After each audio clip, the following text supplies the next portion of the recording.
Bonjour à toutes et à tous, ravi de vous accueillir pour ce nouveau live des lundis de l'esthétique. Nous en sommes déjà à 3 saisons de notre rendez-vous hebdomadaire. Notre mission est de vous informer, de vous tenir informé de tout ce qui se passe dans l'univers de l'esthétique, du spa, du wellness, tout en restant absolument neutre. Dans notre dernier numéro des nouvelles esthétiques, vous trouverez un dossier innovation extrêmement complet. Je vous invite à vous rendre sur le site internet des nouvelles esthétiques où vous avez de nombreux articles en libre accès. Allez-y, vous trouverez le lien en commentaire. Et aujourd'hui, dans le cadre de ce dossier innovation, nous vous proposons d'innover avec le laser diode. On entend beaucoup de choses sur le laser diode. Il serait plus rapide, plus sécurisé, plus rentable, avec de meilleurs résultats et avec l'aval d'un médecin. Ça, c'est ce qu'on entend.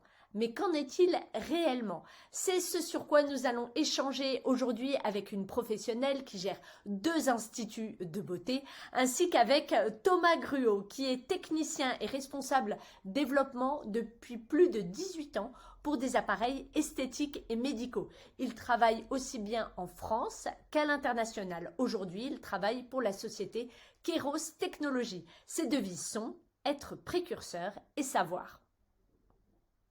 On parle du laser aujourd'hui, on les voit un petit peu fleurir partout, les lasers, il y a des centres qui s'équipent de cette technologie. Pourtant, d'après ce que je sais, le laser est interdit en France. Oui, tout à fait. Alors, le laser est interdit aux esthéticiennes en France. Le texte de loi de 1974 est très clair. Si on prend la phrase précisément, il dit que les lasers à usage médical sont des appareils devant être utilisés par des médecins ou sous sa responsabilité. Et c'est justement le sous sa responsabilité qui change complètement la donne. C'est pour ça d'ailleurs que depuis des années, on voit dans les centres médico-esthétiques que ce sont des esthéticiennes ou des infirmières d'ailleurs qui endossent le rôle d'opératrice après que le médecin ait validé tous les réglages et comme quoi le soin était faisable sur la cliente. D'accord. Donc, 2022-1974, aucune différence par rapport à la loi. Une esthéticienne peut faire du laser sous contrôle d'un médecin. Oui, jusque-là, rien n'a changé. Bon, et du coup, qu'est-ce qui change aujourd'hui? En fait, tout ce qui a changé, c'est donc on avait ce problème de distance quand l'esthéticienne ou l'infirmière, donc je réitère parce que c'est valable pour les deux, était avec le médecin, tout se passait bien, il n'y avait pas de souci, mais on avait ce problème de distance qu'il fallait régler, puisque c'est pour ça qu'on ne pouvait pas offrir le laser dans les centres esthétiques directement. Et tout a changé en 2019. Pourquoi? Parce qu'en 2010, il y a une loi sur la télémédecine qui s'est mise en place, qui était très restrictive et qui a permis aux médecins de faire des bilans, de prescrire des soins et de faire du suivi de traitement auprès des clients.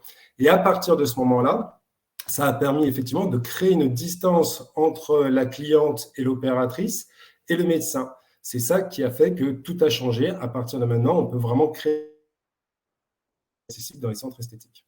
D'accord. Pour qu'on soit bien clair, est-ce que vous pouvez nous repréciser ce qu'est la télémédecine exactement?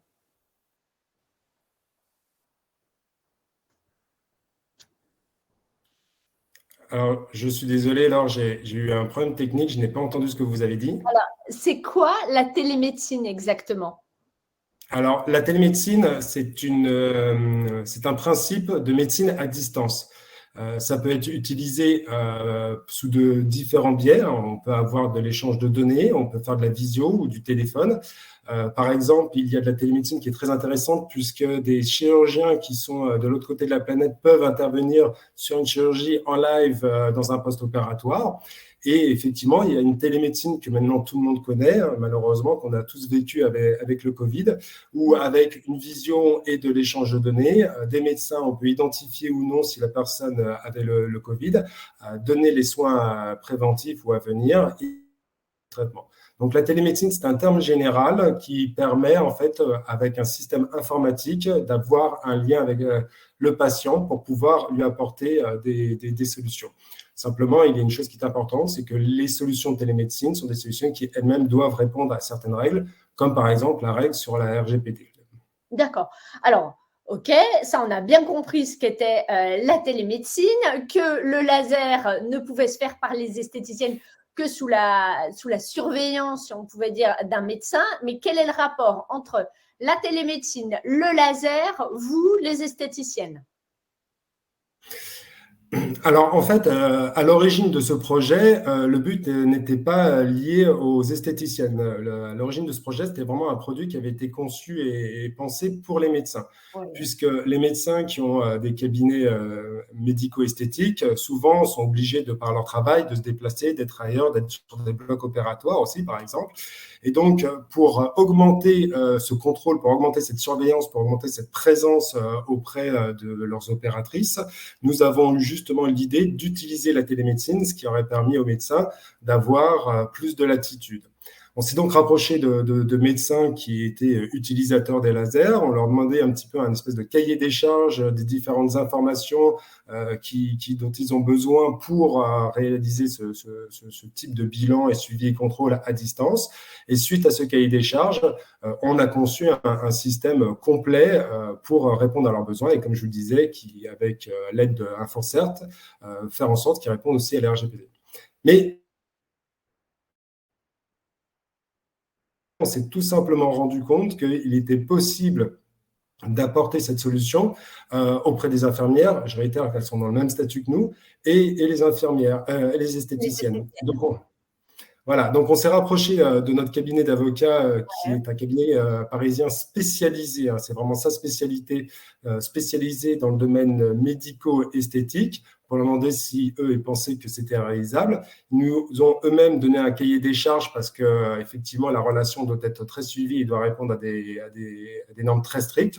On a eu des contrats et par rapport à ça, et ben effectivement, on a pu développer, faire évoluer l'application sur ce suivi médical à distance des centres esthétiques par un médecin. Ok, donc ce que vous dites, c'est que le bilan que fait un médecin dans les centres médicaux peut être fait par télémédecine dans des centres esthétiques. Oui, c'est tout aussi simple que ça. En fait, la télémédecine a changé la donne. Effectivement, elle a permis en toute sécurité, avec toutes les informations et toutes les obligations techniques et légales, de pouvoir effectivement dissocier physiquement l'opératrice du médecin, mais tout au contraire, d'augmenter de façon notable l'échange d'informations entre le client opératrice et le médecin, puisque des fiches complètes et beaucoup plus abouties qu'à la normale sont éditées, et ce qui permet d'avoir un lien très très fort entre ce tripartite. D'accord. Le bilan, concrètement, il ressemble à quoi?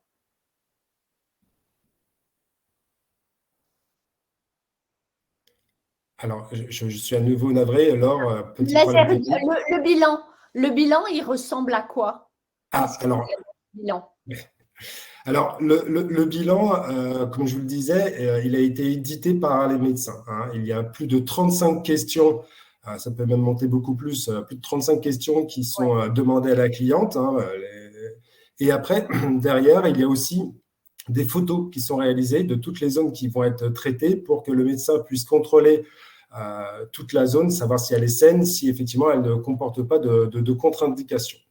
À cela, on a rajouté une sécurité supplémentaire, parce que la sécurité, c'est vraiment primordial.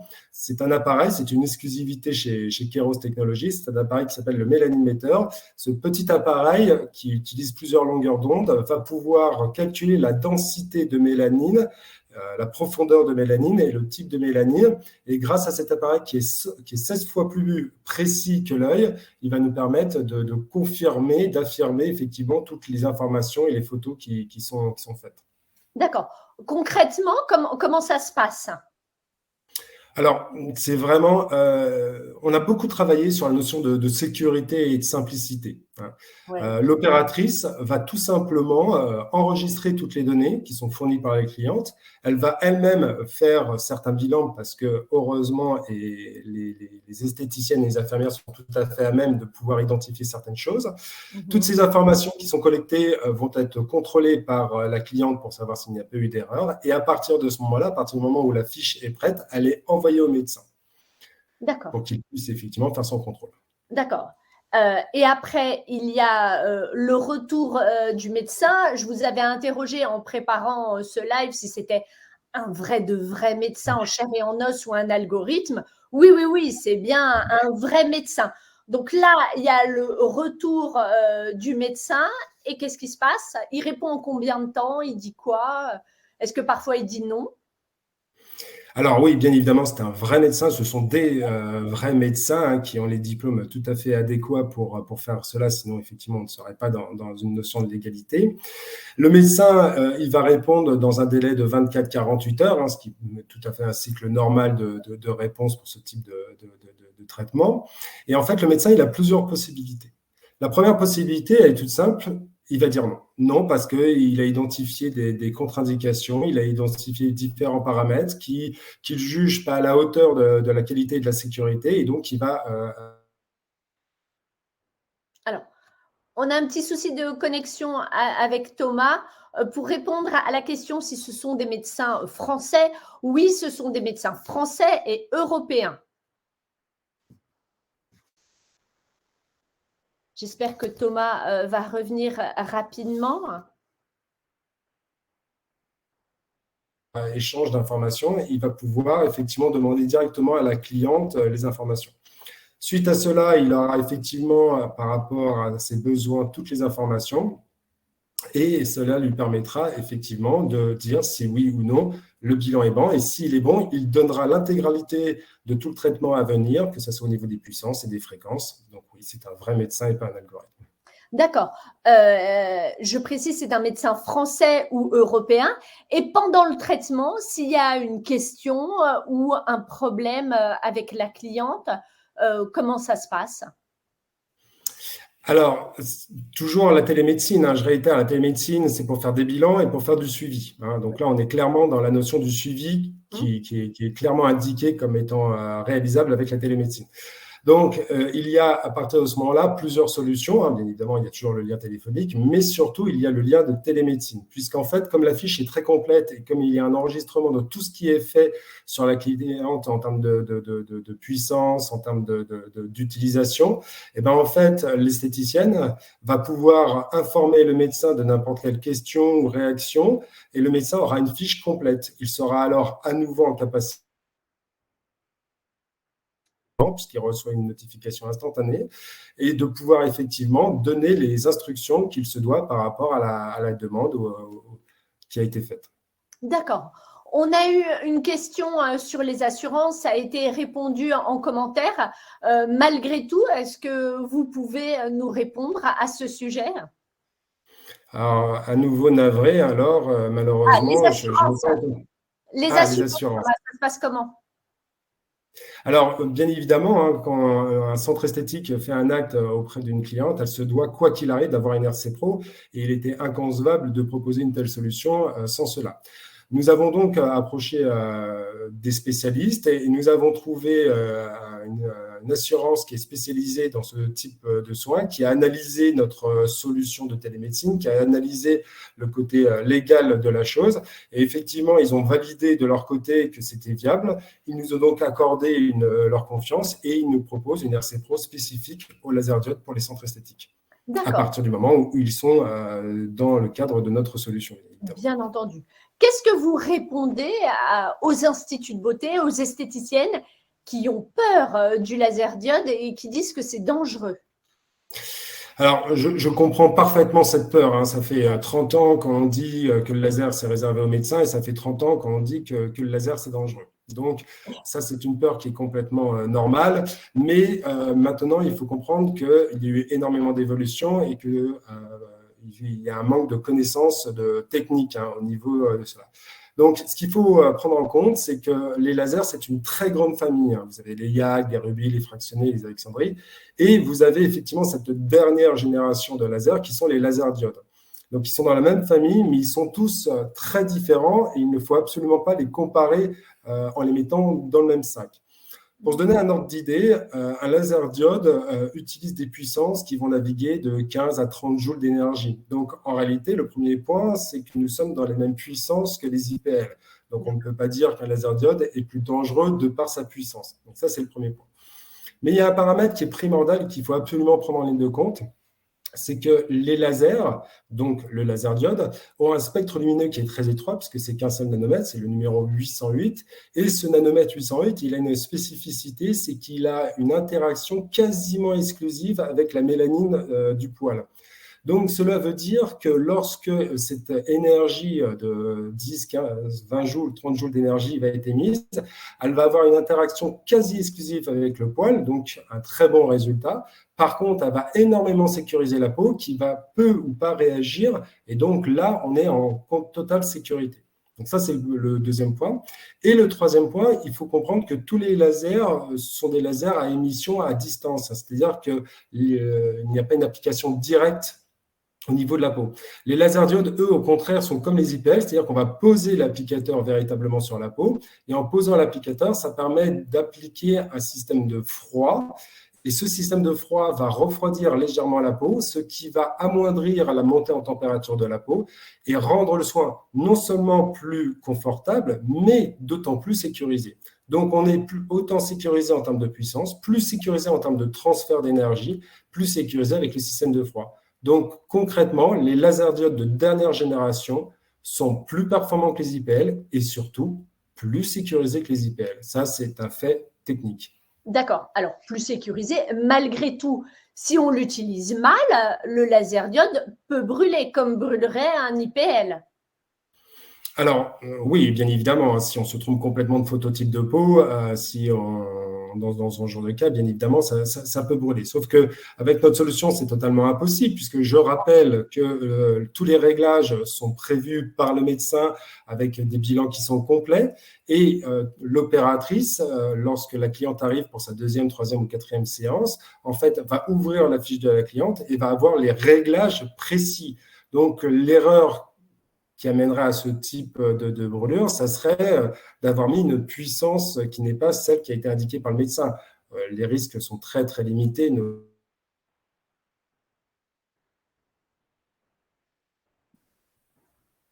D'accord. Et dans le reste de l'Europe, avec le laser, ça se passe comment ?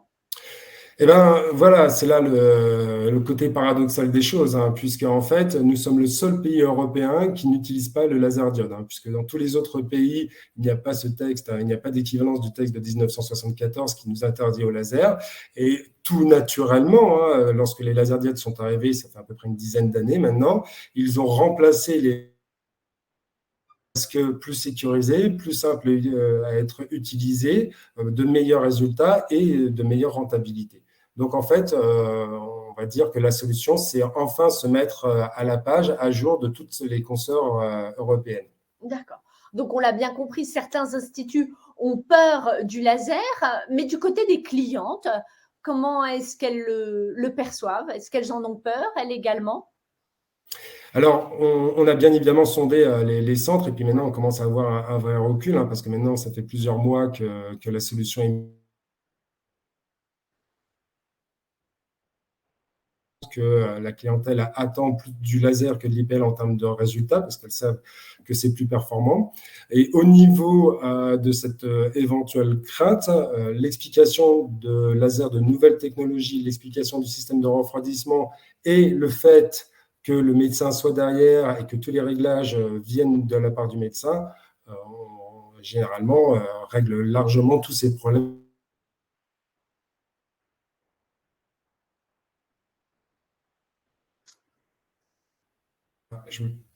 D'accord. Et vous avez des retours concrets d'instituts de beauté qui sont passés de l'IPL au laser diode ? Alors oui, sur le lot de clientes qui nous ont fait confiance et qui ont fait l'acquisition du laser diode, certaines d'entre elles avaient effectivement déjà une expérience lumière Ouais. pulsée. Le retour a été unanime sur une augmentation du chiffre d'affaires, non pas par une augmentation de la grille tarifaire qui reste équivalente, mais surtout par une augmentation de la demande clientèle qui, agréablement surpris, s'est rapproché de ces centres parce que l'activité était au rendez-vous. D'ailleurs, on le voit hein, sur Instagram, on voit de plus en plus d'instituts de beauté communiquer sur les lasers, alors qu'en fait, ils ont de l'IPL.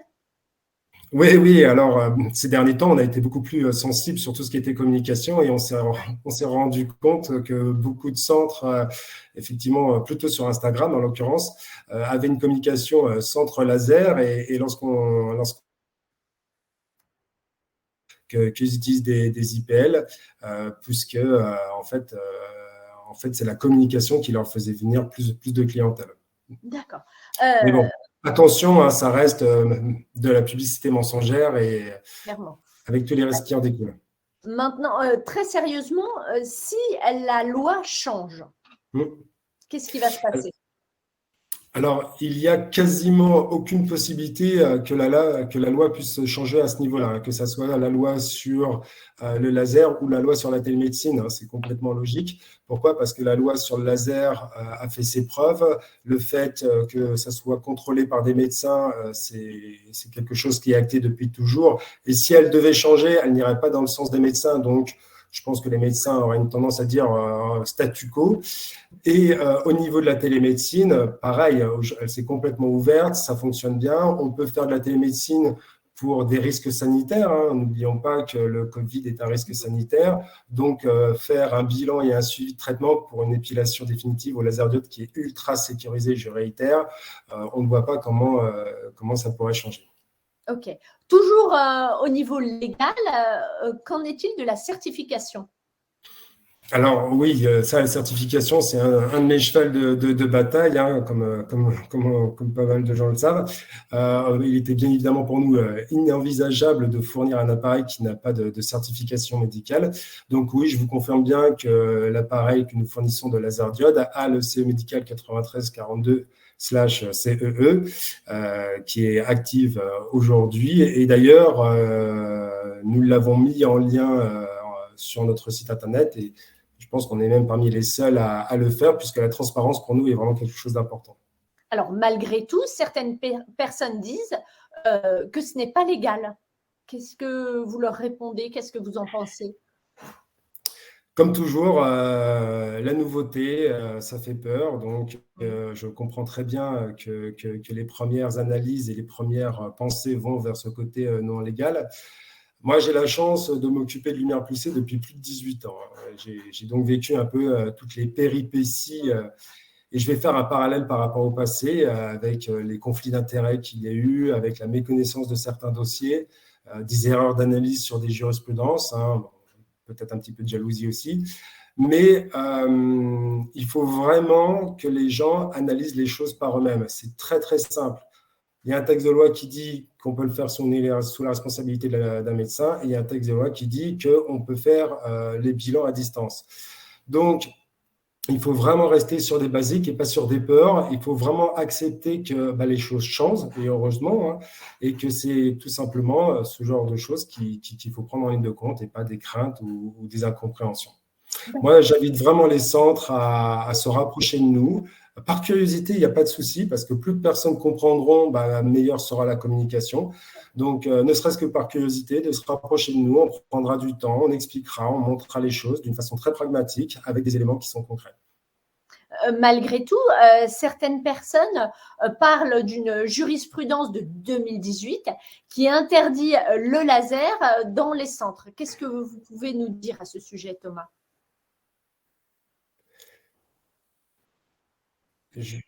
La jurisprudence de Je suis 2018. navré, Laure, il y a à nouveau un problème, je ne m'entends pas. La jurisprudence de 2018 qui interdit le laser dans les instituts de beauté, dont certaines personnes parlent et qu'elles mettent énormément en avant en ce moment. Qu'est-ce que vous répondez à ça?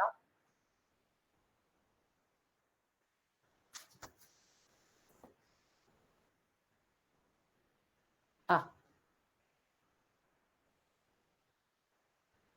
On a perdu Thomas. On va essayer de il se reconnecte.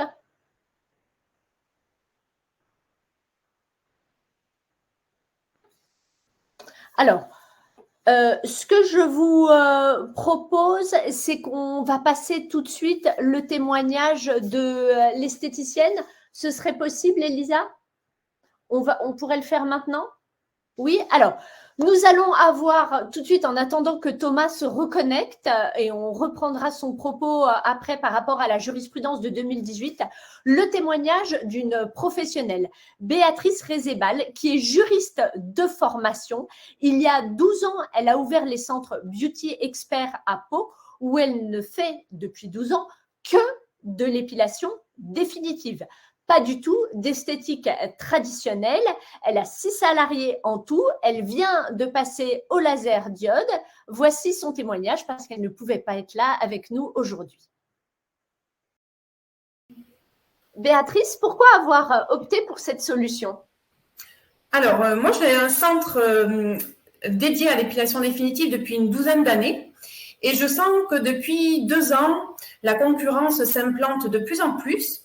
Les centres s'équipent et dès que j'ai eu vent de cette nouvelle solution, j'ai souhaité vraiment m'y intéresser de près et l'implanter dans mon centre. D'accord. Il y a 12 ans, vous avez pris de la lumière pulsée. Aujourd'hui, le décret n'est toujours pas passé. Est-ce que vous avez eu des problèmes il y a 12 ans par rapport à ça? Absolument pas. C'est vrai qu'il y avait une grande polémique autour de la lumière pulsée. Le cadre juridique n'était pas posé, mais je n'ai eu aucun problème, aucune difficulté, ni avec les médecins, ni avec l'ARS. D'accord. Et depuis 12 ans, vous avez traité à peu près combien de clientes sur vos 2 centres? Alors, c'est un centre important que j'ai. C'est vrai qu'on traite à peu près 1000 clientes par an.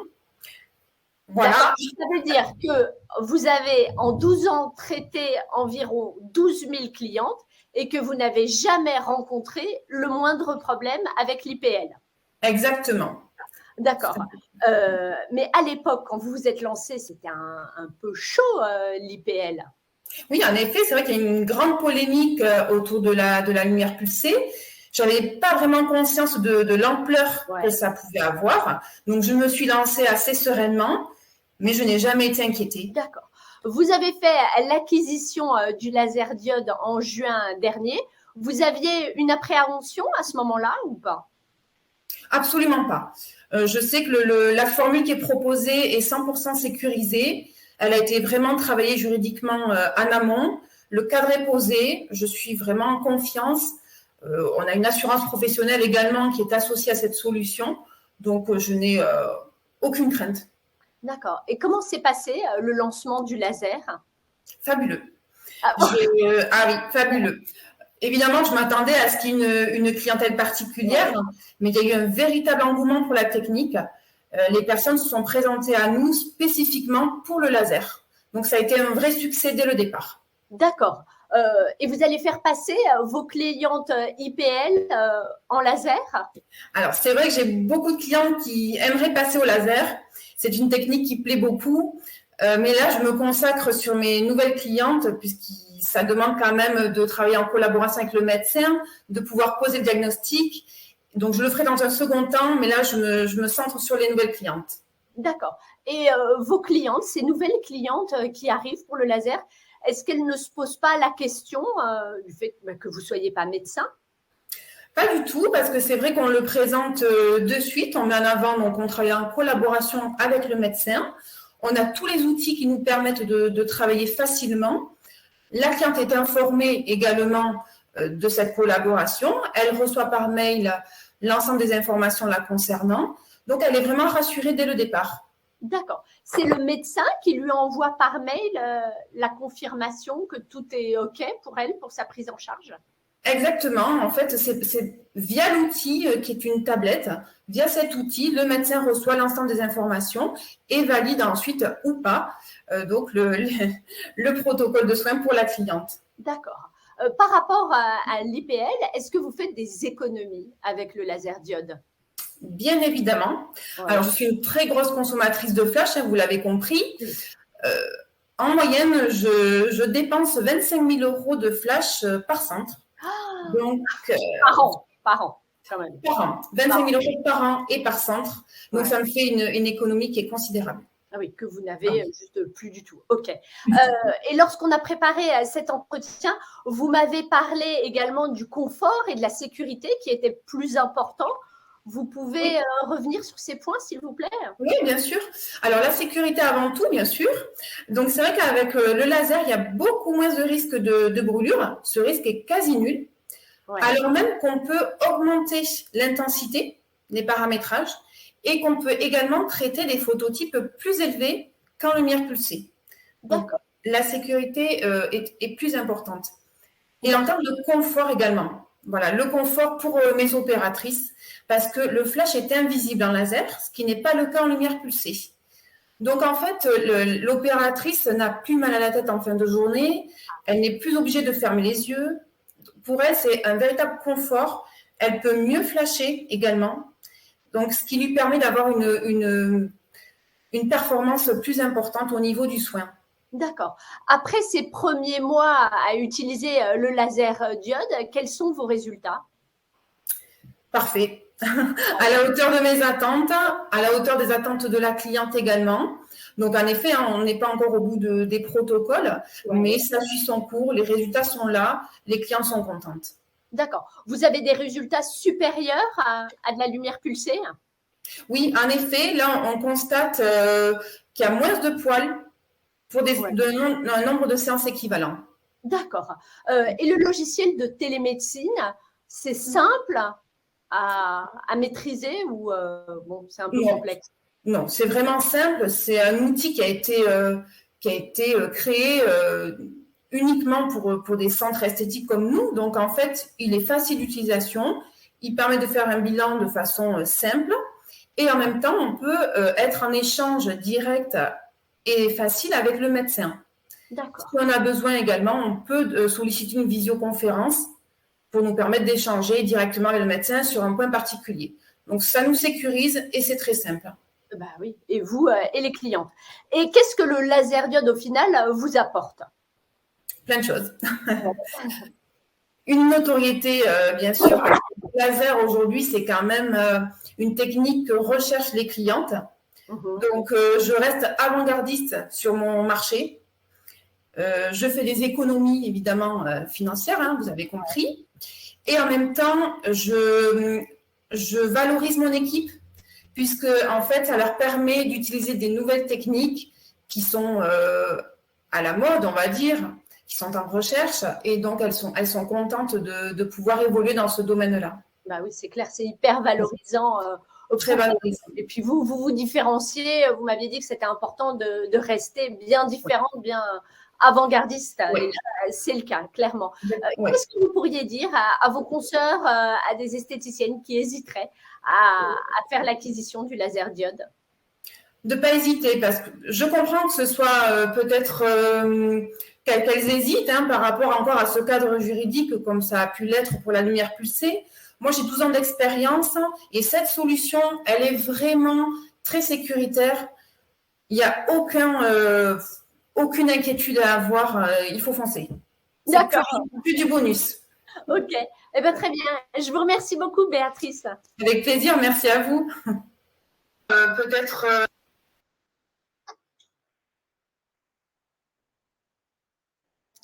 Voilà, vous avez vu le témoignage de Béatrice.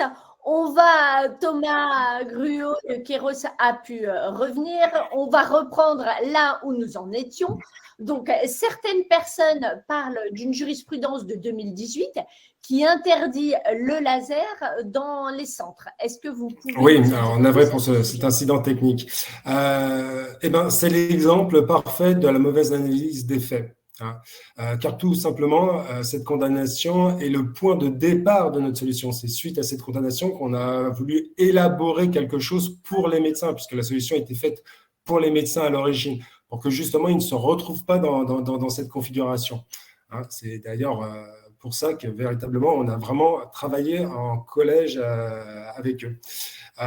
Il faut comprendre que ces médecins avaient mis en place un laser auprès d'esthéticiennes, mais qui n'avaient pas apporté de contrôle et de suivi auprès de ce centre. C'est pour ça qu'effectivement, ils ont été condamnés.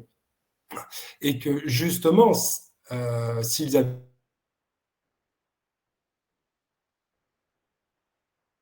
donc ça, c'est le premier point qu'il faut prendre en compte. Le deuxième, c'est qu'ils utilisent une jurisprudence de 2018 quand nous, on s'appuie sur une loi de 2019 qui a changé la donne. Donc, bien évidemment, si on n'utilise pas les nouvelles règles, on peut avoir des interprétations qui ne sont pas les bonnes. Enfin, ce qu'il faut comprendre, c'est un petit peu comme si je vous disais aujourd'hui, Laure, les esthéticiennes n'ont pas le droit d'utiliser la lumière pulsée en occultant complètement, en disant qu'il y a la loi de 1962 et en occultant qu'effectivement, le Conseil d'État en 2019 l'a rendu illégal. Donc, il faut vraiment utiliser toutes les dernières lois, toutes les dernières jurisprudences pour se baser là-dessus. Donc, notre solution n'est absolument pas interdite par cette jurisprudence et au contraire, elle répond parfaitement à cette jurisprudence. D'accord. Et la télémédecine, sur ce sujet-là, elle est très claire. La télémédecine est très claire sur le sujet. Elle dit qu'un médecin peut faire un bilan, peut faire des ordonnances et peut faire un suivi de traitement à distance à partir du moment où le logiciel de télémédecine répond à toutes ces obligations, ce qui est le cas avec notre solution. Et je réitère mon exemple, le Covid, si on peut traiter du Covid à distance, une épilation, c'est d'autant plus facile et accessible. D'accord. Et si un centre fait l'acquisition du laser diode, mais pour X ou Y raison, ne désire plus l'utiliser, qu'est-ce qui se passe? Je suis désolé. Alors, si le centre ne veut plus utiliser le laser diode, il se passe quoi? Alors là encore, nous avons des avantages puisque nous sommes les seuls à fournir ce que nous appelons un appareil hybride, puisque à l'origine, c'est un appareil qui a été conçu pour du laser diode, mais ils l'ont fait développer aussi pour qu'il puisse générer de la lumière pulsée. C'est juste une question d'applicateur. Donc, soit le centre fait l'acquisition de l'appareil en version diode, ou sinon il fait l'acquisition sur la version lumière pulsée. Donc, si demain, il est en diode et qu'il veut arrêter, il a simplement à acheter un applicateur de lumière pulsée pour pouvoir se retrouver comme tous les autres centres qui ont juste de la lumière pulsée. D'accord. C'est donc un appareil évolutif et ça peut aller dans les deux sens? Oui, c'est ça l'avantage. D'ailleurs, on a beaucoup de centres qui achètent l'appareil en version IPL en prémisse de voir s'ils veulent passer sur le diode ou pas. Effectivement. D'accord. Donc, évolutif dans les deux sens. Et au niveau de la formation, ça se passe comment? La formation, Thomas? Alors, au niveau de la formation, Ouais. la formation, c'est quelque chose qui est primordial, qui est obligatoire, avec quelque chose qui est vraiment très soutenu. Nous avons mis en place cette formation complète avec un organisme de formation qui est agréé Calliope. Elle se déroule pendant 2 jours avec une validation des acquis. Mais à la suite de la formation, et ça c'est tout aussi primordial, l'opératrice a un rendez-vous avec le médecin qui va suivre le centre pour que celui-ci puisse contrôler, vérifier qu'elle soit en capacité d'utiliser le logiciel de télémédecine, mais aussi, bien évidemment, les recommandations et l'appareil qu'il fournira. Donc là, on a vraiment une formation qui est complète. D'accord. Est-ce que vous avez mis d'autres choses en place pour sécuriser la solution? Oui, alors avoir un médecin, avoir un système de télémédecine, avoir une formation de qualité sont autant de choses qui sont primordiales et importantes, mais avoir un bon appareil avec une certification médicale découlait aussi d'avoir un suivi sur l'appareil. Donc, nous avons apporté sur cet appareil un entretien régulier annuel où un technicien va se déplacer automatiquement pour contrôler, pour vérifier, pour nettoyer l'appareil, voir si tout se passe bien. Et pour que les centres soient vraiment sereins au niveau de cette technologie, nous apportons 5 ans de garantie constructeur sur l'appareil. D'accord. Bon, voilà, là, on a fait le tour du laser. J'espère, je pense que tout est bien clair maintenant. On a eu le témoignage de Béatrice qui était très clair également.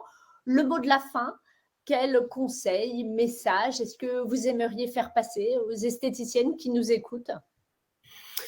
Eh bien, nous savons bien que cette solution, ça a fait l'effet d'une bombe dans le domaine de l'esthétique. On était conscient de cela quand on a préparé le dossier. Mais enfin, j'ai envie de dire, les esthéticiennes vont pouvoir apporter ce qui se fait de mieux en termes de sécurité, de confort, de qualité au niveau de l'épilation définitive. Ça montre aussi quelque chose, c'est que le milieu doit évoluer. Cette collaboration avec les médecins est quelque chose de très bénéfique puisqu'elle permet d'apporter de nouvelles solutions et apporte aussi de la reconnaissance par rapport aux compétences des esthéticiennes qui sont parmi les mieux formées d'Europe. Et enfin, découvrez la chose. Venez vers nous, posez-nous des questions. Pourquoi? Parce qu'effectivement, il y aura toujours ces incompréhensions, ces idées préconçues de tout le monde, par intérêt ou par méconnaissance ou par peur. Donc, c'est véritablement le plus important. Plus vous venez vers nous pour nous poser des questions, plus on vous donnera toutes les informations factuelles, ce qui vous permettra effectivement de vous poser par vous-même. Merci beaucoup Thomas pour toutes ces informations et à très bientôt. Vous pourrez revoir ce live en replay sur notre page Facebook ou sur notre chaîne YouTube. Je vous donne rendez-vous la semaine prochaine avec les esthéticiennes performantes Aurore Vental et Nelly Colomera seront là avec nous en direct pour que l'on parle de l'avenir de l'esthétique, ce qui vous attend dans les prochains mois et comment y faire face. Tout un programme. Je vous donne rendez-vous lundi à 15h. À bientôt. Au revoir.